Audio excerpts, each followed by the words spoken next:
और जब भगवान के साथ छल हुआ है तो हम तो इंसान हैं, हमारे साथ कुछ भी हो सकता है। हेलो, नमस्ते, प्रणाम, हर हर महादेव। तो आप लोग कैसे हैं? उम्मीद करती हूँ सभी लोग अच्छे होंगे। मैं आप लोग को कुछ बातें बता रही हूँ, आप लोग हमारी बातों को पूरा सुनेंगे तभी आप लोग को समझ में आएगा कि जब भगवान राम जी के साथ इतना बड़ा छल हुआ,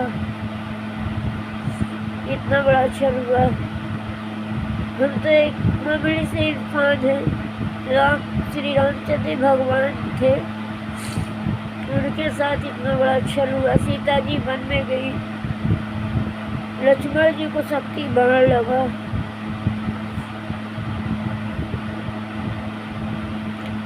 सभी लोग को इतना प्रॉब्लम हुआ।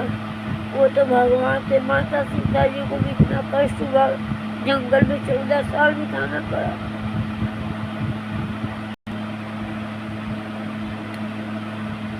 उनको भगवान, जब भगवान को इंसान नहीं छोड़े, भगवान को जब इंसान नहीं छोड़े तो इंसान ही है, हमको इंसान क्या छोड़ेगा। जब माता पार्वती जी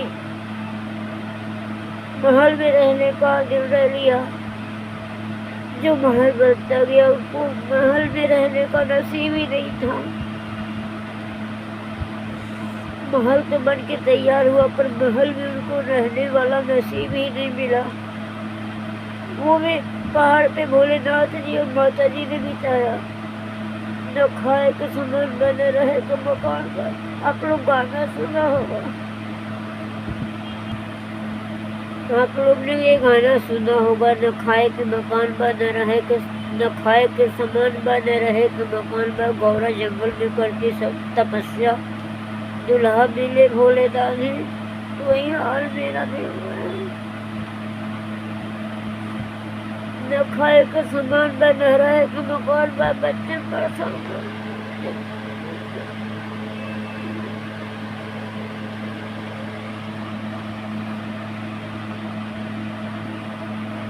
दोस्तों, मैं आप लोग को बता रही हूँ, आप लोग कभी मेरी बात नहीं समझ में आएगी, क्योंकि मैं आप लोग को ये बता रही हूँ कि मेरे पीछे कुछ लोग पड़े हैं कि मैं इतना ज़्यादा परेशान हूँ। मुझे जीने में घुटन हो रही है, मैं मर क्यों नहीं जाती। कुछ लोग मेरे पीछे पड़े हैं नहीं पड़ी है, क्योंकि मेरे पीछे जो पड़ा है मैं उसको नहीं बता सकती हूँ। मेरे बच्चे सब परेशान हैं। एक बच्चा देखिए बीमार है, सोया है। लड़की गई स्कूल, 2 बच्चे बगल में हैं।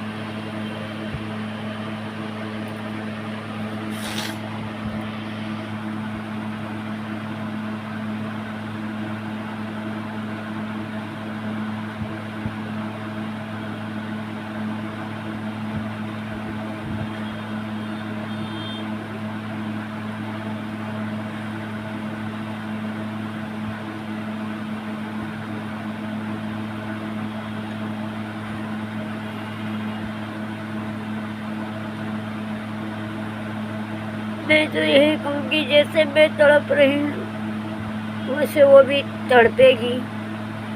जो मेरे पीछे पड़ी है, मेरी खुशियों में आग लगा रही है,